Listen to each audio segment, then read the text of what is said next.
Okay. Yeah, good. Moi, vraiment reconnaissant envers mon Dieu. I'm very happy today. Je remercie mon Dieu en pile I thank God today pour modèle moi. for Pastor Greg. C'est modèle la foi moi. He's my fifth and my Lord. Pendant pile modèle de la foi dans la Bible là. And I know a lot of model in the Bible too. Mais c'est au lit seulement lié dans logos là. But I just read in the Bible. Mais parce que Greg même vraiment rien li. But Pastor Greg, I touch him. Moi touché li. Spend time with him. Et c'est modèle moi.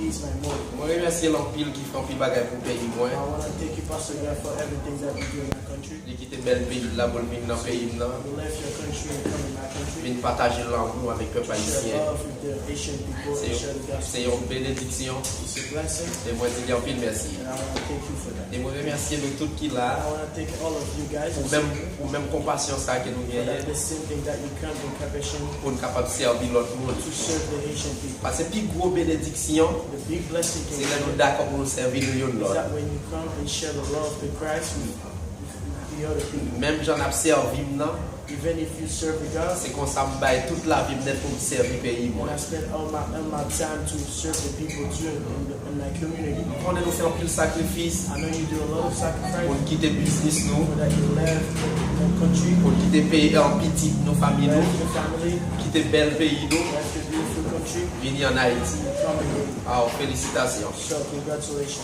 L'histoire de l'église là, So the story of my church est vraiment longue is very long et il Christ. and sad too. Voilà comment gens sont capables de résumer le faire venir petit So I'm gonna tell you some about it pour qu'on comprenne bien. so that you can understand. Le 12 janvier de fini, After the earthquake in en pile 2010, monde mourir dans la nation a là. lot of people was dying. Bien laisse ça devenir dans la communauté I ça was coming in this community pour me décabiner établir parole mon Dieu where là. I can serve and share the Parce que gospel. vous connaissez tout côté qui a changé, And I know every city that we can change. c'est celle parole mon Dieu qui a changé. Only the Bible words, only the worship of God Et can vous change. songez ex-président américain George Washington, And I know the ex-president George il Washington, défend une déclaration de dit he was saying, personne ne peut pas diriger une nation so you can lead a nation sans parole mon Dieu without the Bible words et sans mon Dieu. and without God. Et c'est le plus gros problème que nous avons dans la nation haïtienne. It's a big problem that we have C'est in parce que the country. tout leader nous gagnons, Because our leaders, c'est pas pour nous qui connaissent mon Dieu. they're not focused on God. Ils ont They're la following guerre God. pays dans l'idolâtrie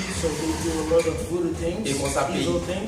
pays à craser. That is why our country become Mais worse. moi même dans la génération pas maintenant, In my generation, il y aura l'autre genre. I see the things different. Nous devons préparer des petits mouns. I want to share the Bible books with the young Et bien people. les petits mouns ça va devenir gros leader politique. And when the young people became like a big Ils politician, vont servir pays en bien. they're gonna do the right things for the Et country. merci pour tout sacrifice nous fait. And I want to thank you, all of you guys, Pour for nous all the sacrifices that you supporter ministère moins do and support my ministry. et faire ministère capable de camper solide dans la communauté. So that my ministry can grow more in my community. Premièrement, c'est ton petit temps que nous tenions là. And the first time we had a tent, Et petit temps ça a été père soleil en pile. the tent was when the sun is very shine, it was very hot. Et elle était père la pluie en pile. And when it's ready, there is a big hole to in the tent. Là, nous avons service de la pluie à tomber. So when we had services here, À nous baigner. oh, we don't have to take another shower because we're ready already. Yeah, là, nous avons prêché, nous tout baigner, nous pas besoin de baigner. And when we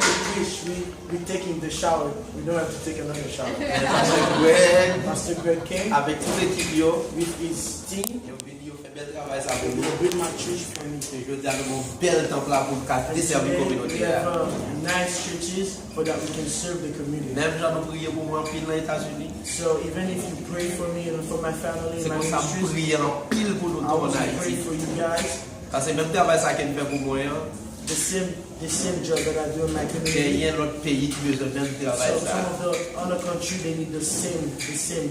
Préparez pour n'importe question de la guerre pour me poser moi. If you have any questions, guys, you can ask me. Avec sagesse, pas répondre. With my wisdom, I can answer. Mais avec sagesse, bon Dieu, pas With répondre. the wisdom of God, I can answer all the questions that you want. Okay, amen. Thank you, Pastor. Thank you very much. Just so you know, that Pastor Philo moved into this community specifically to share Christ with them. He didn't need to come here, but he did because he felt like this area needed Jesus, and so that's why he came. Which to move into a tent city is really quite a statement of his belief in what God had called him to do. Because these were not safe places initially. They're very dangerous because a lot of gangs ran these places. But he moved in, and the tent that was here was not very